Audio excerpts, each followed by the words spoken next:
안녕하세요. 전 얼마 전 남편과 시댁에게 뒤통수 맞고 충격을 다스리고 있는 이정민이라고 합니다. 아직도 가끔 밤에 잠이 안 올 때가 있어요. 7년이라는 시간이 한순간에 무너지는 게 이런 기분이구나 처음 알았습니다. 그래도 이젠 많이 괜찮아졌고 제 이야기를 들려드리면서 저처럼 힘드신 분들께 조금이나마 위로가 됐으면 해서 이렇게 사연을 보내게 됐습니다. 이야기를 시작하려면 5년 전 결혼할 때로 돌아가야 할 것 같네요. 저희 친정아버지는 부동산 임대업을 하시는 분이세요. 지역에서 이사장이라고 불리시면서 꽤 알려진 분이시죠. 크게 부자라고 할 순 없지만 지방에 건물 몇 채를 가지고 계시고 임대 수입으로 여유롭게 사시는 정도였습니다. 아버지는 항상 말씀하셨어요. 정민아, 사람 사는 게 돈만 있으면 되는 게 아니야. 신뢰가 있어야 해. 믿을 수 있는 사람이 진짜 재산이다. 그 말씀을 저는 가슴 깊이 새기고 살았습니다. 그래서 사람을 볼 때 신뢰가 가는 사람인지를 제일 먼저 확인하곤 했죠. 남편과의 인연은 시어머니의 고깃집에서부터 시작됐습니다. 제가 남편과 만나기 전 시어머니는 고깃집을 하고 싶은데 마땅한 자리가 없다며 여기저기 알아보고 계셨대요. 그러다 저희 아버지 건물 1층에 자리가 난다는 소식을 듣고 찾아오셨던 거죠. 사장님, 여기 자리 정말 좋네요. 사거리 코너에 유동인구도 많고 꼭 여기서 장사하고 싶습니다. 고깃집 하신다고요? 좋죠. 성실하게 장사하실 분 같으니 제가 월세도 좀 봐드릴게요. 시어머니는 그 자리에서 고깃집을 시작하셨고 목이 좋으니까 장사가 꽤 잘 됐습니다. 사장님 덕분에 장사가 이렇게 잘 되네요. 정말 감사합니다. 뭘요. 사장님이 열심히 하시니까 그런 거죠. 앞으로도 잘 해보세요. 전 가끔 아버지 건물에 들를 때면 시어머니 고깃집에서 고기를 먹곤 했어요. 아버지 세입자분이시니까 자주 가서 매출에 보탬이 되어드리자는 마음도 있었고 무엇보다 고기가 정말 맛있었거든요. 그런데 갈 때마다 가게에서 일하는 남자분과 자주 마주쳤어요. 나중에 알고 보니 시어머니 아들이었죠. 대기업 건설 쪽에 다니는데 퇴근하고 가끔 어머니 가게 일을 도와드린다고 했어요. 자주 오시네요. 고기 좋아하시나 봐요. 네. 여기 고기가 진짜 맛있어서요. 자주 들러요. 그렇게 몇 번 마주치다 보니 자연스럽게 이야기를 나누게 됐어요. 첫인상이 나쁘지 않았습니다. 웃는 얼굴이 선해 보였고 말투도 다정했거든요. 이야기를 해보니 가치관이 비슷하다는 게 느껴졌어요. 그렇게 자연스럽게 만남이 이어졌고 저는 점점 이 사람은 믿을 만하다고 생각하게 됐습니다. 거짓말을 하면 눈에 보이는 투명한 사람이라 만나면 너무 편하고 좋았어요. 결혼 이야기가 나왔을 때 시어머니는 정말 좋아하셨어요. 아이고 세상에, 우리 상호가 정민이랑 결혼한다고? 이렇게 좋은 일이. 시어머니가 제 손을 꼭 잡으셨어요.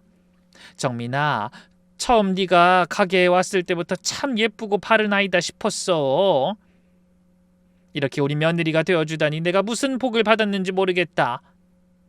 반면 친정아버지는 조금 복잡한 표정을 지으셨어요.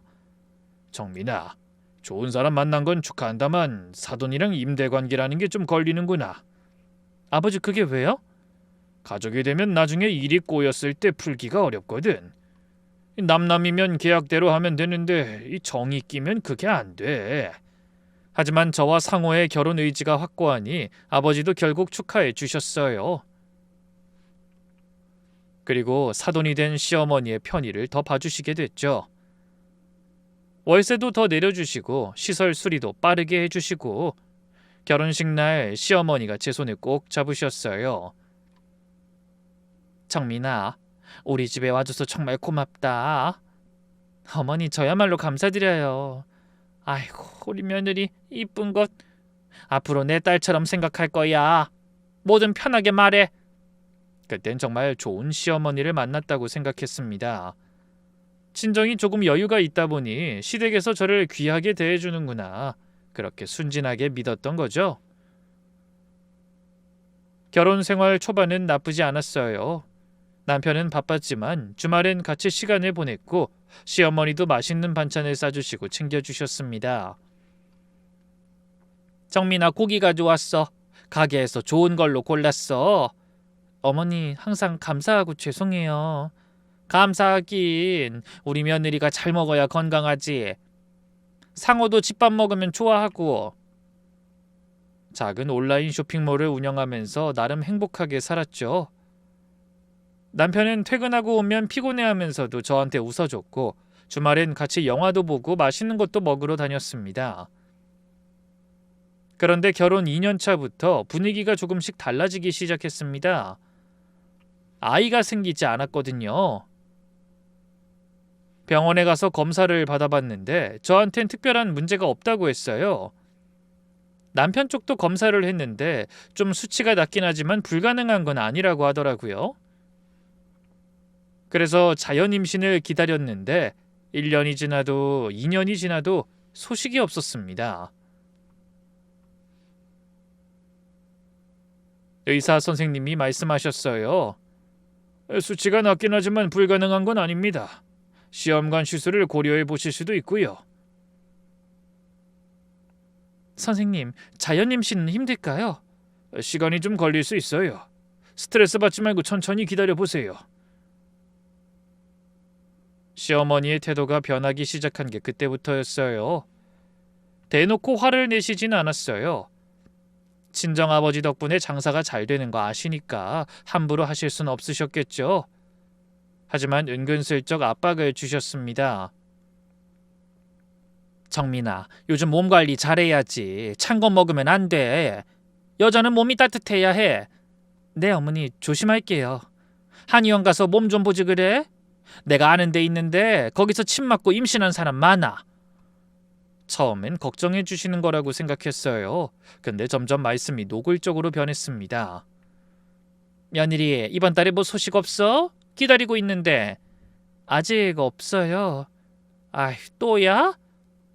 아이, 정민아, 너 병원 제대로 다니는 거 맞아? 다니고 있어요, 어머니. 에이, 다니는 게 문제가 아니라 결과가 있어야지. 나 손주 안고 싶단 말이야. 명절 때 친척들 앞에서는 더 했어요.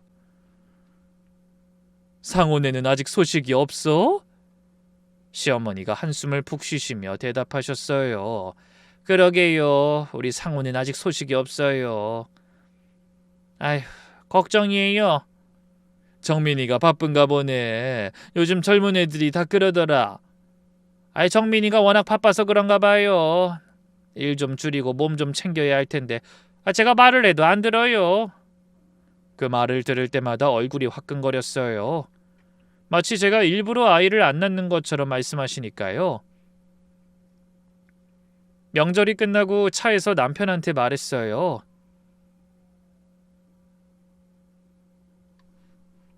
여보, 어머님이 친척분들 앞에서 나 때문에 아이가 없는 것처럼 말씀하시는데 나 좀 속상해. 솔직히 병원에서도 나한테 문제 없다고 했는데 왜 나만 이런 소리 들어야 하냐고. 남편은 한숨만 쉬었어요. 그럼 다음부터 내가 못나서 임신 안 된다고 말해. 그런 말이 어딨어. 그렇게 이야기한다고 나한테 아무 말 안 하시겠어? 그럼 어쩌라고. 그냥 넘기면 되잖아. 제가 서러운 마음에 눈물을 흘리자 남편이 흠칫하더군요. 아니, 내가 화를 낸 게 아니라 그냥 당신이 더 이상 신경 쓰지 않았으면 해서 한 말이야. 내가 별거 아닌 일로 이러는 것 같아? 당신에게 도와달라고 하는 거잖아. 어머님한테 앞으로 임신 관련해서 말하지 말아달라고 이야기하는 게 그렇게 어려운 일이냐고. 알았어. 내가 나중에 이야기할게. 그러니까 진정해. 남편은 그렇게 말했지만 그 뒤로 바뀐 게 없는 시어머니를 보니 남편이 아무 말도 안 한 것 같더라고요. 저는 남편에 대한 믿음이 조금씩 꺾이는 것 같았죠. 결국 모든 문제는 바뀌지 않았습니다. 시어머니는 핏줄에 대한 집착도 마찬가지로 변함없었죠.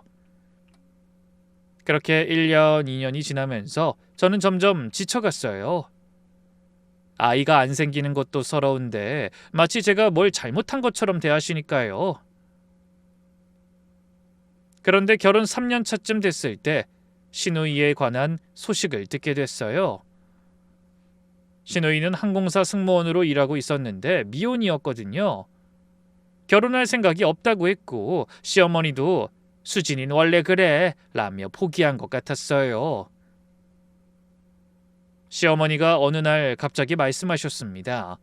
정민아, 너한테 할 말이 있어. 네, 어머니, 무슨 일이세요? 시어머니 표정이 복잡했어요. 기쁜 것 같기도 하고 걱정되는 것 같기도 했습니다. 수진이가 애를 낳았어. 네? 아가씨가요? 결혼도 안 했는데? 그러니까 문제지. 시어머니는 한숨을 푹 쉬시며 말씀하셨어요. 해외에서 만난 남자가 있었나 봐. 그 상호 파견가 있는 그 나라 있잖아. 그 베트남. 거기서 낳았대. 아유, 속 터졌. 남편이 베트남 하노이에 출장을 가 있을 때였어요. 시누이가 굳이 거기서 아이를 낳았다는 말에 조금 의아하긴 했지만 승무원이니까 해외에 자주 나가겠거니 했습니다. 남자는요? 결혼은 안 하고요? 헤어졌대. 외국 남자라 복잡하다고 하더라고. 아이는 수진이가 키운대. 아가씨가 혼자 키우신다고요? 승무원 일은요? 글쎄 아직 어떻게 할지 모르겠대. 당분간 엄마인 내가 좀 봐줘야 할 것 같아. 시어머니는 그 이야기를 하시면서 표정이 복잡하셨어요. 속상한 것 같기도 하고 뭔가 다른 감정이 섞인 것 같기도 했는데 그때는 그냥 딸 걱정에 그러시나 보다 했습니다. 그렇게 가게를 직원들에게 맡기고 시어머니는 신우가 있는 베트남에서 한 달을 산후조리 뒷바라지를 해주고 돌아왔습니다. 돌아온 시어머니 표정은 어느 때보다 밝고 즐거워 보였습니다.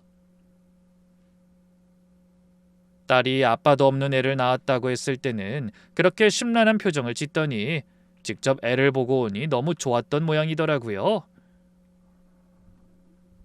아이 이름은 태호라고 했어요. 사진을 본 적은 없었는데 시어머니가 틈만 나면 손자 이야기를 하셨습니다. 아유, 태호가 얼마나 예쁜지 몰라. 눈이 초롱초롱하고 웃는 게 천사 같아. 그래요? 사진 좀 보여주세요. 사진은 나중에. 수진이가 아직 민감해서. 아, 네. 며칠 뒤에 또 말씀하셨어요. 우리 태호가 걸음마 뗐어. 아이고 귀여워 죽겠어. 와, 벌써요? 빠르네요. 그러니까 아유, 우리 태호가 똘똘해. 나중에 크면 공부도 잘하겠어. 외손자라서 아쉽지 않으세요? 외손자고 뭐고 다 내 피부치지. 손자는 그냥 손자야. 하긴 뭐 요즘에는 딸이 친정과 가까울 일이 많으니 외가 쪽이랑 더 돈독한 사람도 많잖아요. 시어머니도 그렇게 손주 바보가 되어가고 계셨죠. 그 상황이 저는 그렇게 씁쓸하더라고요. 그리고 그 후로 시어머니의 태도가 또 한 번 달라졌어요. 이번엔 정반대로요. 그렇게 은근히 압박하시던 분이 갑자기 부드러워지신 거예요. 정민아, 아이는 하늘이 주는 거야. 너무 스트레스 받지 마. 네? 어머니 갑자기 왜 그러세요? 아니, 내가 생각해보니까 너한테 너무 심했더라고. 미안해. 깜짝 놀랐어요. 시어머니가 사과를 하시다니.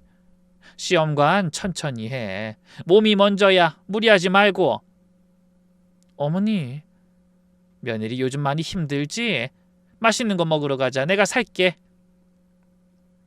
처음엔 감동했어요. 시어머니도 나이가 드시니까 생각이 바뀌셨구나. 이제야 저를 이해해 주시는구나 싶었거든요. 여보, 어머니가 요즘 갑자기 잘해주셔. 어? 아, 그래? 아이 얘기도 안 하시고 스트레스 받지 말라고 하시고. 왜 그러실까? 글쎄, 뭐 철이 드셨나 보지. 좋은 거잖아. 그렇긴 한데 뭔가 이상해. 아니, 뭐가 이상해. 어머니가 잘해주시면 좋은 거지. 그리고 조카가 생겨서 더 기분 좋으신 거 아닐까? 아, 한국에서 키우시겠다고 얼마 전에 데려오셨잖아. 아가씨도 한국 들어왔다던데 통 만나질 못하네? 응, 아마 조카 때문에 마음 놓이신 거겠지. 너무 신경 쓰지 마. 남편은 대수롭지 않게 넘겼어요. 근데 당신은 대체 언제 오는 거야? 아니, 그게 일정이 좀 바뀌어서 다음 달에 갈게. 또? 벌써 세 번째야. 어쩔 수 없어. 현장 상황 때문에 어쩔 수가 없네. 나도 집에 가고 싶은데. 나야말로 당신 얼굴도 좀 보고 우리 이세 이야기도 해야 하는데. 나도 알지. 근데 어쩌겠어. 일이 그런 걸. 남편은 이번에도 하노이에 파견을 가 있는 중이었어요. 그전에도 하노이에 출장으로 자주 갔었는데 이번엔 완전 장기로 가 있게 됐어요. 결혼 이후 저와 남편이 함께 지낸 시간보다 하노이에 있는 시간이 더 많았죠. 예전에는 매일 저녁마다 영상통화를 했거든요. 밥 먹었는지, 오늘 뭐 했는지, 별거 아닌 이야기를 하면서도 얼굴을 보면 반가웠습니다. 그런데 이번 출장에서는 연락이 점점 뜸해지기 시작했습니다. 3, 4일에 한 번 겨우 통화하고 통화할 때도 어딘가 어색했어요. 근데 여보, 오늘 왜 이렇게 피곤해 보여? 현장이 바빠서 그래. 좀 쉬어야 할 것 같아. 요즘 너무 무리하는 거 아니야? 몸 챙겨. 알았어. 나 좀 쉴게. 끊자. 벌써? 얘기 좀 더 하자. 피곤해서 그래. 내일 전화할게. 대화가 짧아졌고 눈을 잘 안 마주쳤습니다. 예전엔 영상통화하면서 웃는 얼굴로 보고 싶어라고 했는데 요즘은 그런 말도 없었어요. 그러던 어느 날이었어요. 제가 결혼 7년차 됐을 때였죠. 시어머니에게서 전화가 왔습니다. 정민아, 부탁 하나만 해도 되겠니? 네, 어머니 말씀하세요. 수진이가 급하게 해외 비행 스케줄이 잡혔는데 태호를 봐줄 사람이 없어서 그래. 며칠만 태호 좀 봐줄 수 있겠니? 태호요? 아가씨 아이 제가요? 신우이와 저는 그렇게 친한 사이가 아니었어요. 명절 때도 보기 힘들 만큼 신우는 바빴고 따로 연락하거나 만나는 일은 거의 없었거든요. 그런데 갑자기 아이를 맡아달라니 좀 당황스러웠습니다. 내가 봐주면 되는데 요즘 허리가 안 좋아서 아이를 안아주기가 힘들어. 며칠만 부탁해. 응? 너 어차피 재택근무라 시간 괜찮잖니? 응? 다른 분한테 부탁하시면 안 돼요? 아가씨 친구분이라든가. 제가 애를 키워본 적이 없어서 너무 부담스러워서 그래요. 수진이가 너한테 맡기고 싶다고 하더라. 오빠네가 제일 믿음직스럽대. 아가씨가요? 응, 그러니까 부탁이야. 나도 미안한데 정말 급해서 그래. 시어머니가 이렇게까지 부탁하시는 건 처음이었어요. 그래서 거절하기가 어려웠습니다. 네, 어머니. 제가 며칠 봐드릴게요. 고마워, 정민아. 역시 우리 며느리가 최고야. 내가 나중에 맛있는 거 사줄게. 전화를 끊고 나서 뭔가 이상하다는 생각이 들었어요. 솔직히 태호가 5살이 될 때까지 전 한 번도 본 적이 없었거든요. 저 결혼 3년 차에 태어나서 7년 차에 처음 보게 된 거니까 솔직히 너무 어색했어요. 그런 제게 아이를 맡기겠다는 신우 생각도 좀 이해가 안 갔죠. 하지만 깊이 생각하지 않았습니다. 그냥 가족끼리 돕는 거지 뭐 대단한 일이겠어 싶었거든요. 그렇게 저는 시어머니 집으로 태호를 데리러 갔습니다. 시어머니 집에 도착하니까 태호가 거실에 있었어요. 5살짜리 남자아이인데 처음 보는 순간 웃음이 확 터졌어요. 아이 얼굴이 신우이랑 딱 판박이었거든요. 정말 눈 모양, 쌍꺼풀, 귀 모양 모두 닮아 있었어요. 살짝 이국적으로 생기긴 했지만 말 안 하면 혼혈이라고는 생각하지 않을 정도였죠. 태호야, 인사해. 이분이 너 봐주실 분이야. 며칠 동안 얌전히 지내는 거야? 시어머니가 태호를 데리고 나오셨어요. 태호는 시어머니 뒤에 숨으려고 하면서 저를 힐끗힐끗 쳐다봤습니다. 낯을 가리는 것 같았어요. 제가 무릎을 굽히고 눈높이를 맞추며 말했습니다. 안녕 태호야. 태호가 저를 한참 쳐다봤어요. 경계하는 눈빛이었는데 시간이 지나면서 조금씩 풀리는 게 느껴졌습니다. 우리 집에 가면 맛있는 것도 먹고 재밌게 놀 수 있어. 태호가 조심스럽게 다가오더니 제 손을 잡았어요. 어머 정민아, 태호가 원래 낯을 심하게 가리는데 너한텐 바로 가네? 신기하다. 보통 세 사람 보면 1시간은 울어야 하는데 잘 부탁해. 며칠 고생 좀 해줘. 그렇게 태호의 짐을 받아 집에 도착한 뒤 태호와 시간을 보냈습니다. 밥도 먹이고 같이 놀아주고 재우기도 했습니다.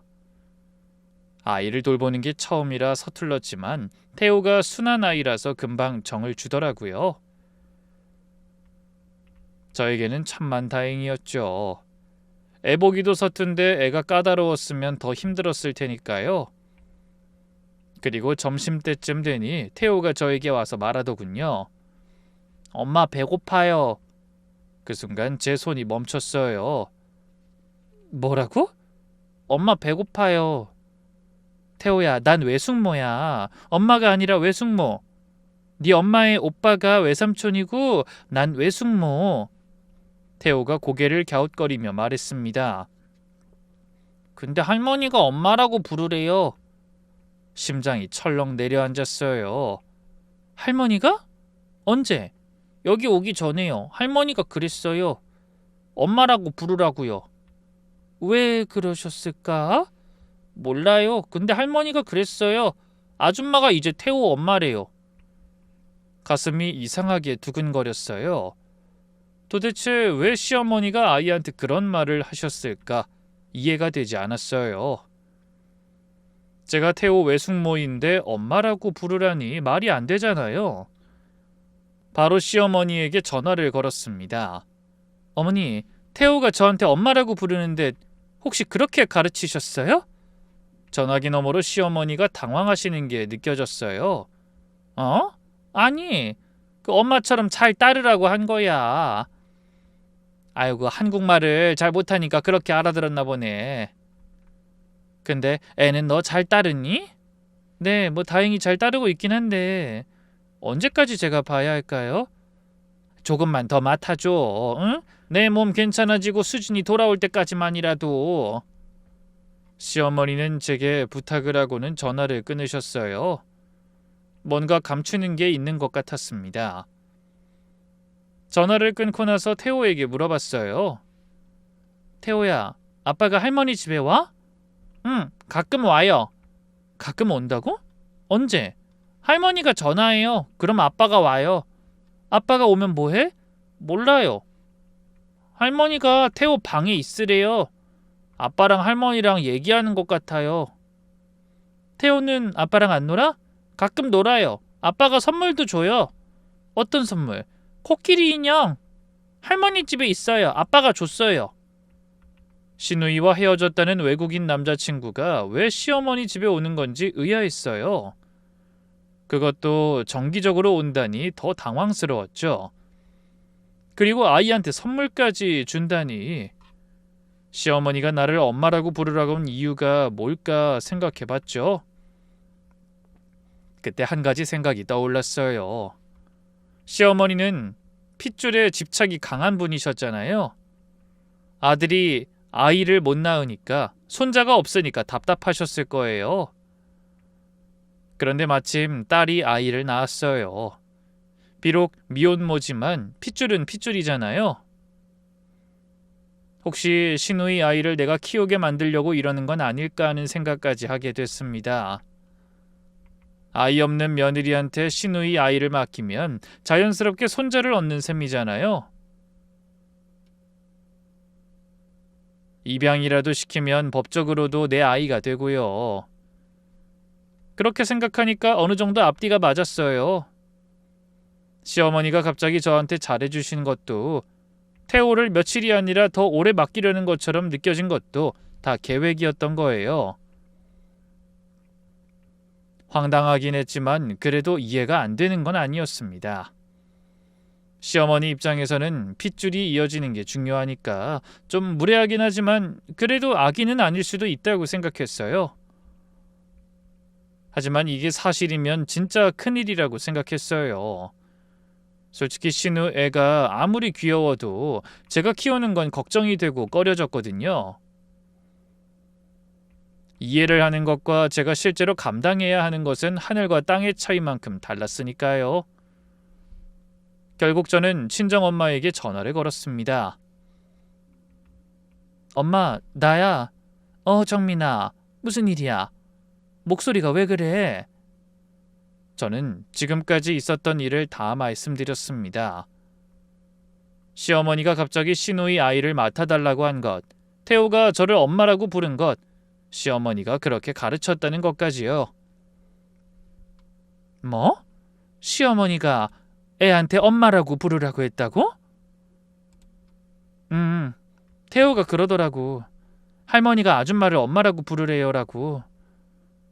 전화기 너머로 엄마가 한숨을 쉬시는 게 들렸어요. 정민아, 그거 좀 이상하다. 아무리 그래도 외숙모한테 엄마라고 부르라니 말이 안 되잖아. 나도 그래서 걱정돼. 혹시 시어머니가 아가씨 아이를 나한테 키우라고 하면 어쩌지? 설마 그러시겠어? 아무리 그래도 그건 너무한 거지. 다짜고짜 남의 애를 키우라고 주면. 정민아, 너 혼자 너무 걱정하지 마. 아직 확실한 것도 아니잖아. 근데 엄마 자꾸 불안해. 뭔가 감추는 게 있는 것 같아. 알았어, 내가 한번 알아볼게. 아는 사람 통해서 슬쩍 물어볼 수 있어. 넌 일단 조카나 잘 돌보고 있어. 괜히 티내지 말고. 알았어 엄마. 고마워. 고맙긴, 내 딸인데. 걱정되면 언제든 전화해. 알았지?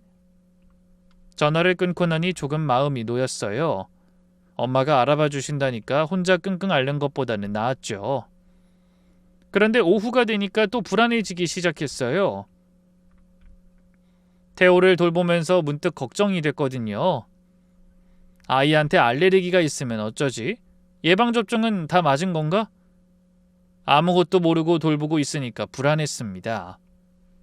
결국 시누이에게 전화를 걸었어요. 아가씨, 저예요. 아, 네, 새언니. 무슨 일이세요? 시누이 목소리가 어딘가 경계하는 것 같았어요.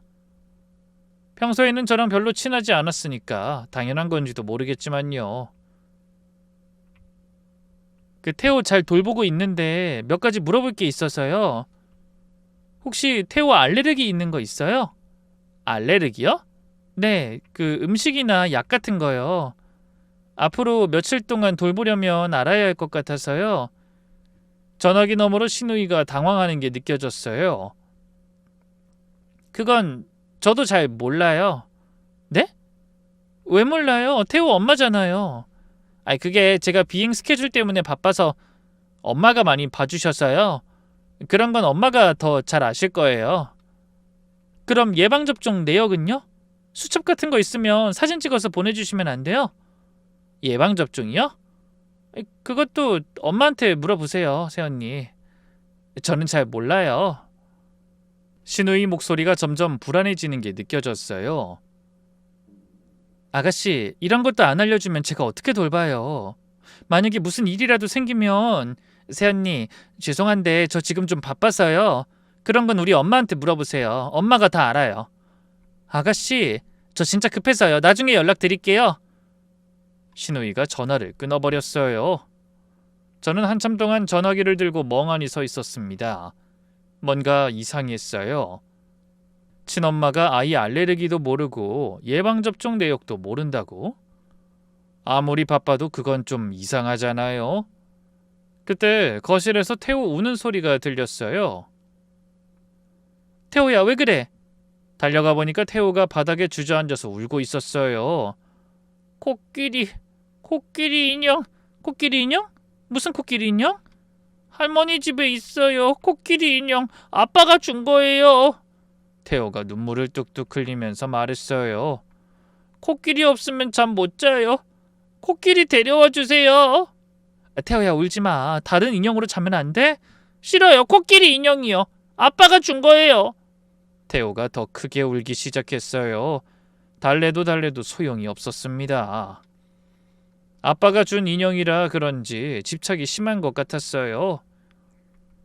결국 저는 한숨을 쉬며 말했어요. 알았어. 가져올게. 울지 마. 진짜요? 코끼리 데려와 줄 거예요? 할머니 집에 가서 가져올게. 태호는 여기서 기다려. 싫어요. 나도 같이 갈래요. 태호가 제 다리를 꼭 붙잡았어요. 떼어놓을 수가 없었습니다. 알았어. 같이 가자. 저는 태호를 데리고 차에 탔어요. 머릿속이 복잡했습니다. 퍼즐 조각들이 머릿속에서 맴돌았어요. 뭔가 맞춰지려고 하는데 아직 핵심 조각이 없는 느낌이었죠. 아이가 너무 보채서 결국 시어머니 집으로 가기로 했어요. 시어머니에게 전화했는데 안 받으시더라고요. 몇 번을 걸어도 계속 안 받으셨습니다.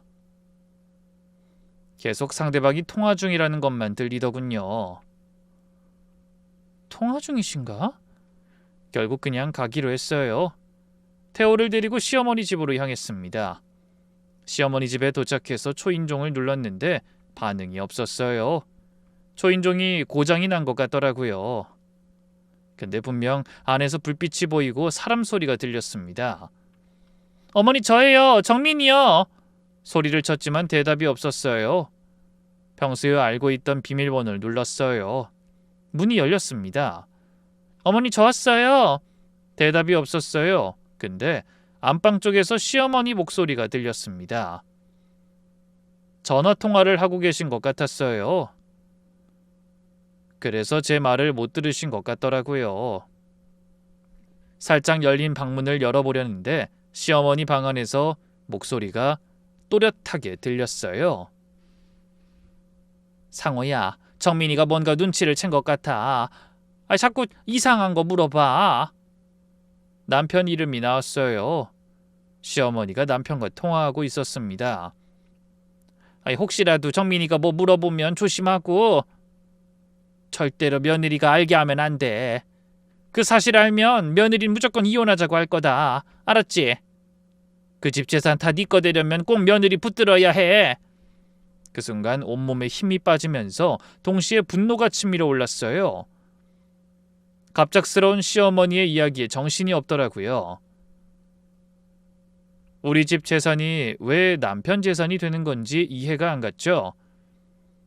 그리고 무엇보다도 시어머니가 왜 그런 말을 꺼냈는지 이해도 안 됐고요. 제가 온지도 모르고 전화에 열중하는 시어머니가 또 말을 꺼냈습니다. 라니한텐 말이 났어? 정민이가 태호 키우도록 만들면 끝이다. 그 여자가 뭐라 하든 신경 쓰지 마. 돈 좀 더 주면 조용해져. 어차피 돈 밝히는 년이잖아. 우리 핏줄은 우리가 키워야지. 그런 년한테 맡기면 되겠어? 그녀는 우리 집 핏줄 이어준 거 빼고는 아무짝에 쓸모가 없어. 더 이상 참을 수가 없었어요. 방문을 확 열어젖혔습니다. 어머니, 지금 뭐라고 하신 거예요? 시어머니가 화들짝 놀라며 전화를 끊었어요. 얼굴이 새하얘졌습니다. 정민아, 너 지금 언제 왔어? 다 들었어요. 재산 때문에 나를 붙들라고요? 뭘 숨기고 있는데 남편한테 들키지 말라고 신신당부하신 거예요? 그게 아니라 네가 오해하는 거야. 오해요? 방금 다 들었는데 오해라고요? 저도 모르게 소리를 질렀어요. 손이 떨리고 눈앞이 빨개졌습니다.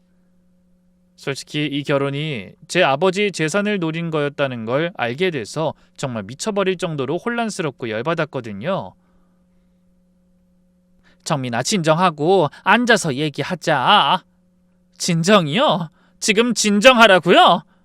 나를 뭘로 보고... 그때 품에 안고 있던 태호가 울음을 터뜨렸어요. 제가 너무 큰 소리를 질러서 놀란 거였습니다. 태호야 미안해 울지 마. 아이를 달래면서도 분노는 사그라들지 않았어요. 오히려 더 끌어올랐습니다. 어머니 지금 당장 설명해요. 저 통화 다 들었어요. 제가 들은 게 다 사실이에요? 시어머니는 한참을 망설이다가 한숨을 쉬며 입을 열었습니다. 정민아 미안하다. 네가 들은 대로야. 사실 태호가 상호 아이야. 그 순간 숨이 멈춘 것처럼 호흡이 꽉 막히는 기분이 들었습니다. 제가 생각했던 말과는 전혀 다른 더 충격적인 말이 시어머니의 입에서 튀어나왔으니까요. 저는 경악으로 입도 뻥끗 못했어요.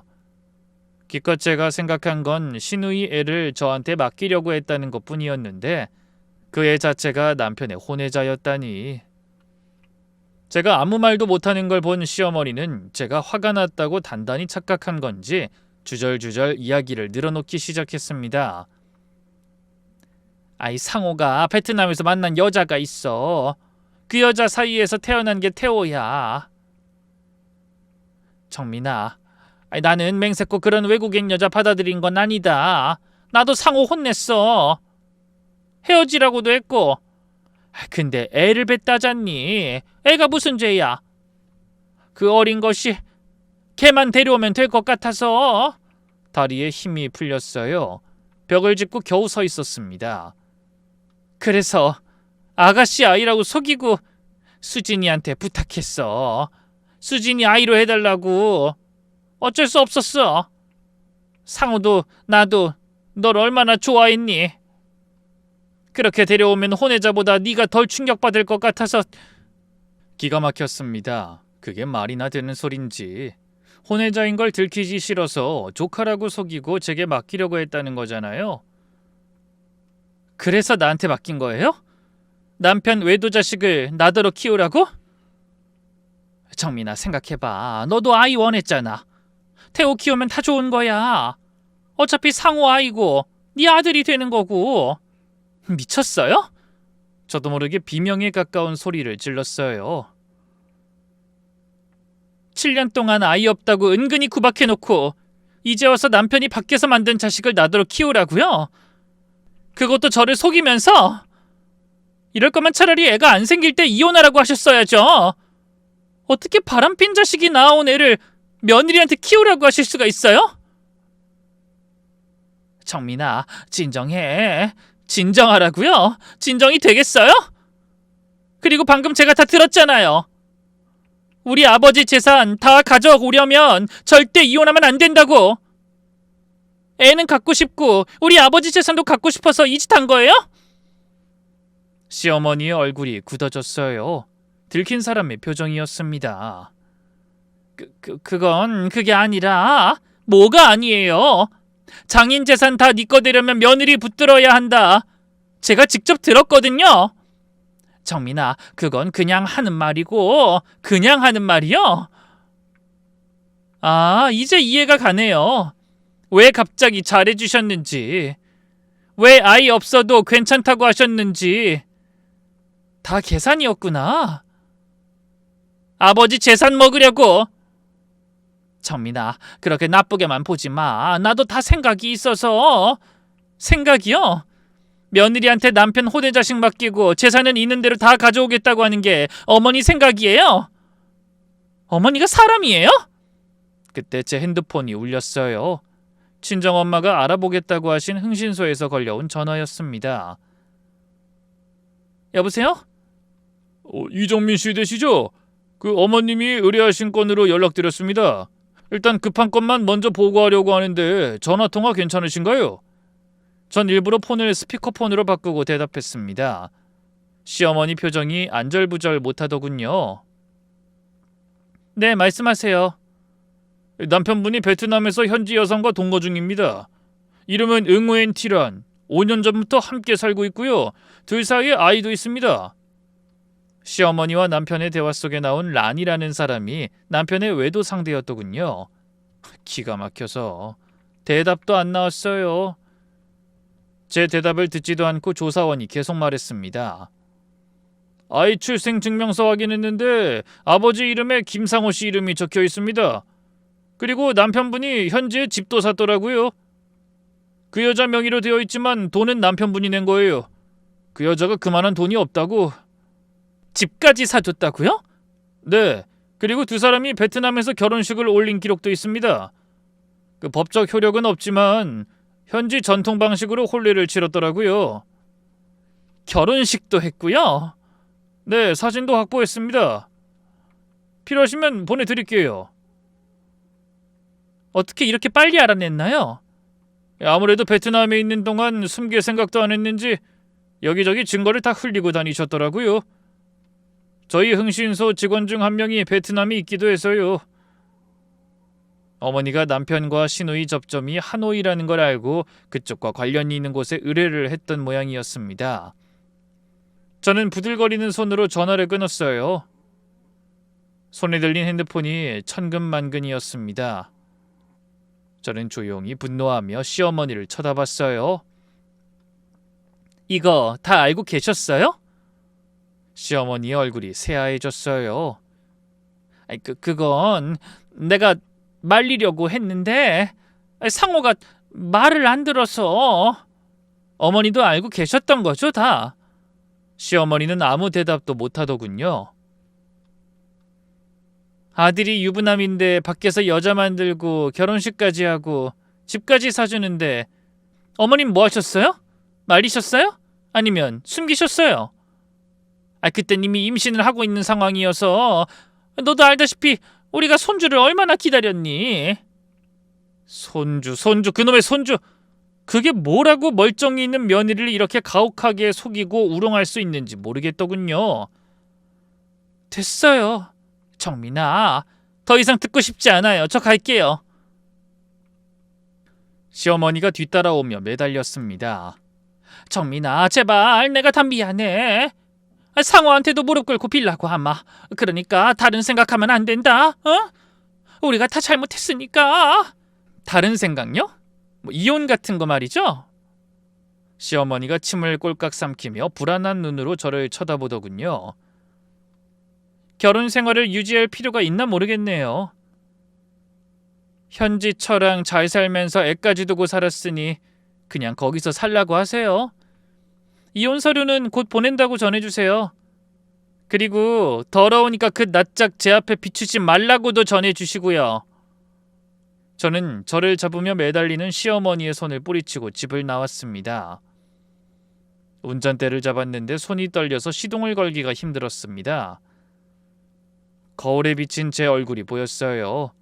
눈이 빨갛게 충혈되더니 곧 눈물이 주르륵 흘렀습니다. 운전을 해야 하는데 눈물이 앞을 가려 운전을 못하겠더라고요. 무려 7년이었어요. 7년 동안 이 사람들을 가족이라고 믿었는데 다 거짓이었던 거예요. 그 길로 간단히 짐을 챙겨 친정집으로 갔습니다. 남편의 흔적이 있는 신혼집이 너무도 더러워서 있고 싶지도 않았어요. 친정집에 도착하니 아버지가 기다리고 계셨어요. 아버지 얼굴을 보는 순간 참았던 울음이 터져나왔습니다. 아버지가 저를 꼭 안아주셨어요. 한참을 울었어요. 7년간 쌓였던 서러움이 다 쏟아져 나오는 것 같았습니다. 저는 아버지의 도움을 받아 이혼 준비를 시작했습니다. 집에 온 뒤로 남편에게서 전화가 미친 듯이 왔습니다.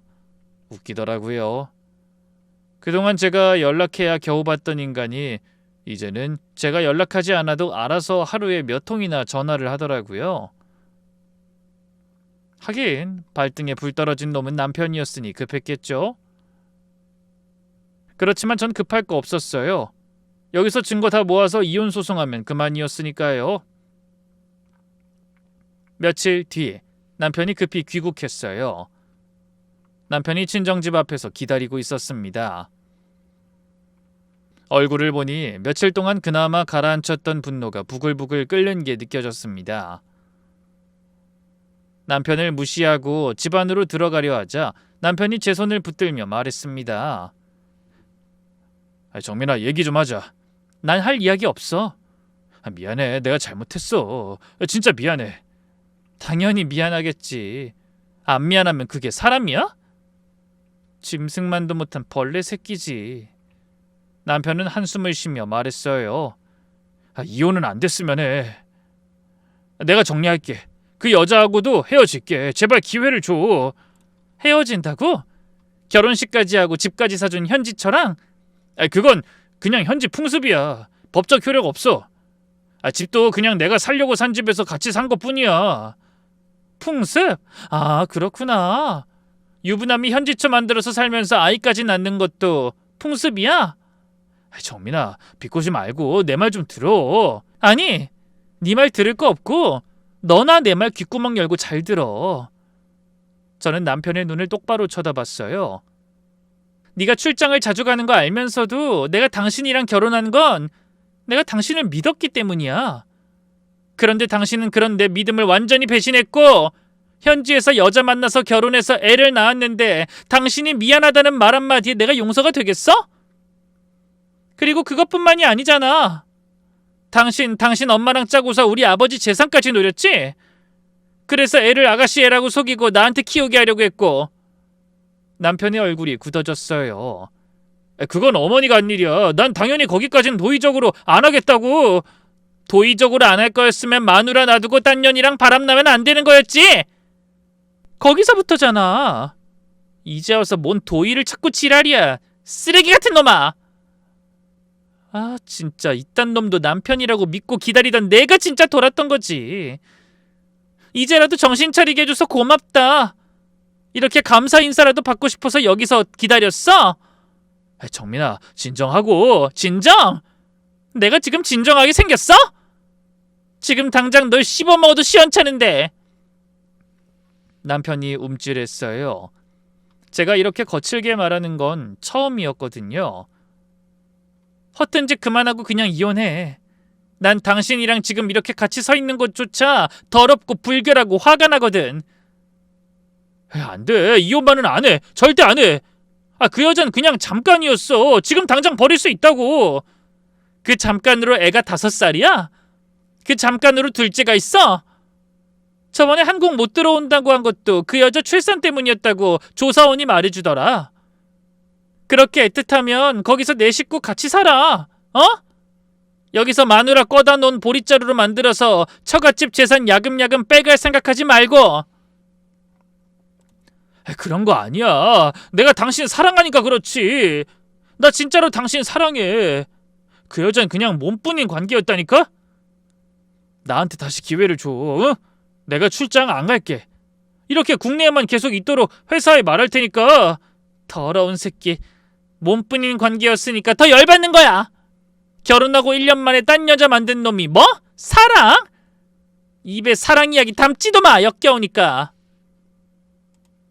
남편은 결국 고개를 떨궜어요. 하지만 이혼에는 끝까지 동의하지 않았습니다. 어이가 없더군요. 뭘 잘했다고 버티는 건지. 그래서 저는 소송을 시작했어요. 이혼 소송에 들어가면서 증거들을 제출했습니다. 흥신소 보고서, 태호의 출생증명서, 결혼식 사진, 송금 내역까지. 그러자 남편과 남편 측 변호사가 합의를 제안해왔어요. 조용히 끝내자고. 저는 거절했습니다. 7년간 우롱당한 값은 받아내야 하지 않겠어? 네가 날 이렇게 시궁창에 처박았으니 너도 바닥에 떨어져 봐야지. 안 그래? 제 말에 남편은 질린 표정이었어요. 그 뒤론 합의 이야기는 꺼내지도 못하더군요. 사실 제가 그렇게 강경하게 나간 데는 이유가 있었어요. 소송 과정에서 아버지가 충격적인 말을 전해 들었거든요.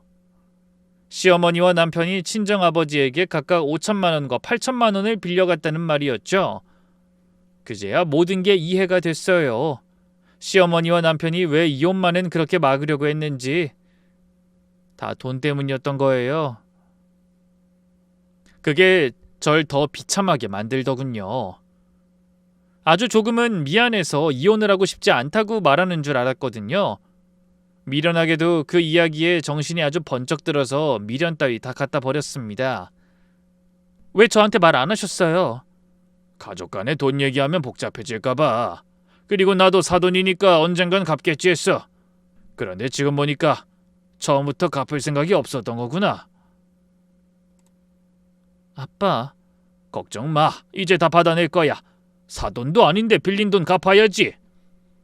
이후 이혼 판결이 났어요. 유책 배우자는 남편, 위자료 5천만 원, 재산 분할은 5대5로 정리됐습니다. 판결이 나고 나서 아버지와 저는 본격적으로 움직이셨어요. 시어머니 가게로 향했습니다. 사돈, 아니 이제 남이니까 송 사장이라고 부르겠습니다. 빌려간 5천만 원 이번 달까지 갚으세요. 사돈어른, 지금 그게 무슨... 갑자기 갚으라고 하면 어떡해요? 갑자기라니, 빌린 지 5년 됐잖아요. 충분히 기다린 것 같은데. 그리고 이제 우린 사돈 관계가 아니니 그렇게 부르지 마세요. 소름 돋게 뭔 사돈이야? 아이, 저 사장님, 지금 형편이 안 좋아서 조금만 시간을 주시면... 시간 더 이상 못 주고 돈 못 갚으면 상가 임대 계약 해지할 거요. 약정 기간도 끝났으니까 갱신도 없을 거고. 시어머니가 비명을 질렀어요. 아이, 거기서 10년 넘게 장사했는데 갑자기 나가라고요? 그건 너무하잖아요. 사돈어른, 아니 이 사장님, 제발요. 청민아, 내가 너한테 얼마나 잘했니? 그러니까 그간의 정을 생각해서라도. 그간의 정이라는 게 있었으면 우리 딸에게 그 놈팽이 같은 놈 혼외자를 내 딸이 키우도록 만들진 않았겠지. 그러고도 당신이 할 말이 있는 거야? 그것 때문에 이혼해놓고. 그건 더 이상 할 말 없는 거 맞지요? 월말까지 돈 갚고 가게 빼세요. 더는 사정 안 봐줄 테니까. 그리고 당신 아들놈한테 나한테 빌려간 돈 갚으라고 꼭 좀 전해주고. 그쪽도 돈 빌려갔거든. 뭐라고요? 우리 아들이 왜 돈을 빌려요? 우리가 조사해본 바로는 그 시기에 목돈을 쓴 건 그 베트남에 있는 여자랑 같이 살 집 구할 때 쓴 돈밖에 없더군요. 참으로 좋은 아들 두셨습니다. 장인 돈 빌려다가 바람상대 집 구해주는 자식이라니. 지금이라도 헤어진 게 다행이라고 생각합니다. 그러니 허튼 생각 말고 두 사람 다 제 돈 갚을 걱정이나 해요. 정민아, 가자. 시어머니와 헤어진 우리는 바로 전 남편에게도 찾아가 말했습니다. 8천만 원 다음 달까지 갚게. 안 그럼 법적으로 조치할 거야. 남편은 억울한 표정으로 매달렸어요. 장인어른, 지금 형편이 안 좋아서 제발 시간을 좀... 형편? 빌려간 돈으로 그 외국인 여자랑 같이 살 집 사놓고 형편? 그 집이라도 팔아서 갚으면 되지 않는가? 그게 그 집이 없어졌습니다. 그게 무슨 소리야? 당황한 제가 물었습니다. 전 남편은 억울하다는 듯 소리쳤습니다. 그 여자가 들고 날랐다고. 알고 보니 남편이 법적 다툼과 회사 징계 때문에 한국에 오래 머물게 됐거든요. 혼자 남은 남편의 현지처인 외국인 여성이 배신을 했더라고요. 들어보니 유흥업소에서 남편보다 더 어린 베트남 남자를 만났답니다. 그리고 남편 돈으로 산 그 집을 몰래 팔아버리고 그 남자랑 도망가 버렸다고 하더군요. 그 이야기를 듣는데 어찌나 웃기던지 진짜 배꼽 빠질 만큼 웃겼거든요. 그래, 뿌린 대로 잘 거두고 있네. 근데 그건 당신 사정이고 아버진 당신 사정 봐줄 생각 없으시대. 그러니까 알아서 마련해봐. 아니면 우리 사는 아파트 그냥 넘겨. 당신 어머니도 아버지한테 돈 빌렸던데 둘이 합쳐서 1억 3천이면 얼추 당신이 분할받은 재산 정도는 되거든. 뭐? 우리 엄마가 돈을 빌렸다고? 그제야 시어머니와 남편은 서로의 빚을 알게 됐어요. 나중에 시어머니 가게에서 둘이서 한판 붙더라고요. 가게가 떠나가라는 듯 큰 소리로 싸우는 바람에 저도 모두 다 들어버리고 말았죠. 내가 빌린 건 가게 때문이야. 넌 뭐야? 투자한다더니 다 그년한테 쓴 거잖아. 어머니가 처음에 덮어준다고 했잖아요. 다 잘 될 거라고. 그래서 이렇게 된 거라고요. 내가 언제? 너 바람 피운 거 내 탓이야? 미쳤어? 어머니가 란이 낳은 애를 와이프한테 데려가지만 않았어도 이런 일 없었을 거라고요. 그래서 내 잘못이라고? 천만에. 이건 다 네가 잘못한 거지. 나야말로 네가 바람 피운 거 수습하려고 한 죄밖에 없어. 애초에 네가 바람 안 폈으면 됐잖아. 두 사람은 서로를 탓하며 대판 싸웠습니다. 남 얘기처럼 들리더라고요. 쌍놈 쌍년들이 서로 물어뜯는 꼴이라니 속이 시원했어요. 진짜로. 그리고 얼마 지나지 않아 결국 시어머니는 가게를 빼고 나갔습니다. 시어머니가 들어올 때 상가 보증금을 1억을 내고 들어왔는데 그 돈 중 5천만 원은 아버지에게 갚는 바람에 절반밖에 못 들고 나갔다더라고요. 그 돈도 대출받은 거라 은행에서 다 걷어가는 바람에 시어머니는 빈털터리가 됐다고 해요. 그리고 남편도 마찬가지였죠. 저희 신혼집이 지방에 있는 작은 아파트라 4억 정도 했거든요. 아파트도 절반으로 나눴는데 남편은 그 아파트 살 때 자신이 부담한 2억 중 1억을 대출로 당겼거든요. 결국 실질적으로 남은 건 1억이었는데 아버지에게 진 빚 8천만 원을 갚아야 해서 2천만 원밖에 못 건졌더라고요. 그렇게 뻔뻔하게 굴던 인간들이 거짓골이 됐다는 걸 알고 나니 너무 고소한 거 있죠? 죄를 지었으니 벌을 받는 건 당연한 건데도 참 통쾌한 기분이었습니다. 그렇게 몇 주가 지났을 때였어요. 다 끝났다고 생각하며 느긋하게 저녁에 친정집에서 아버지랑 밥을 먹고 있는데 밖이 소란스러웠습니다. 정민아, 정민아, 문 열어줘, 제발! 문 밖에 시어머니와 남편이 서 있었습니다. 아버지가 문을 열고 나가자 시어머니가 바로 무릎을 꿇었어요. 사장님, 저희가 잘못했습니다. 제발 한 번만 용서해 주세요. 딱 한 번만요. 아버진 냉정하게 내려다보셨어요. 이미 다 끝난 인연인데 여기 와서 왜 이러는지 모르겠네요. 시어머니가 울먹이며 말했어요. 저희는 집도 상가도 다 날아갔어요. 그러니 제발 다시 한 번만 기회를 주세요. 제발요. 저는 차갑게 말했어요. 아주머니, 그렇게 중요하게 여기던 핏줄이 있는데 뭐가 문제예요? 태호는 한국에 있잖아요. 자식 못 낳는 며느리 때문에 혼외자 자식 드리려고 했을 정도인데 그냥 그 아이나 키우면서 잘 사세요. 여기까지 못난 며느리 찾아오지 마시고. 빈정거리는 제 말에 남편이 제게 말하더군요. 정민아, 내가 다 잘못했어. 진심이야. 내가 바뀔게. 뭐든 할게. 이혼했지만 다시 시작할 수도 있잖아. 태호 키우기 싫으면 키우지 마. 그 엄마한테 맡기고 우리 둘이서 잘 살면 되지. 나도 출장 안 가도록 회사에 이야기하면 7년 동안 잘못을 바로잡을 기회는 충분했어. 그걸 안 한 건 당신 의지지. 지금 당신 위기를 모면하면 뭐가 달라져? 내가 뭘 믿고 당신이랑 다시 만나겠어?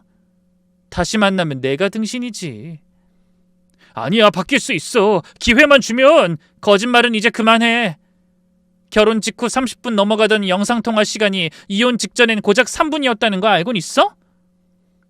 이미 당신은 나한테 마음 떠난 거야. 증거가 명확한데 뭘 계속 사랑 타령하고 난리야? 아닌 것 뻔히 다 아니까 이제 쇼 그만하고 집에 돌아가. 아버지가 한 발 앞으로 나오셨어요. 나는 당신네들이 사돈 될 때 진심으로 잘해주려고 했어요. 상가도 싸게 내주고 돈도 빌려주고 다 가족이라고 생각해서 그랬지.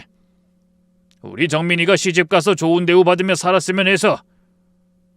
아버지의 목소리가 차가워졌어요.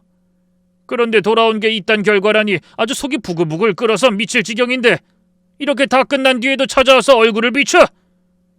당신네들 보면서 내가 어떤 해코지랄지 모르니 적당히 하고 돌아가고 이제 두 번 다신 찾지 마. 알았나? 시어머니가 아버지에게 사정사정하며 소리치더군요. 사장님, 제발요. 한 번만, 딱 한 번만요.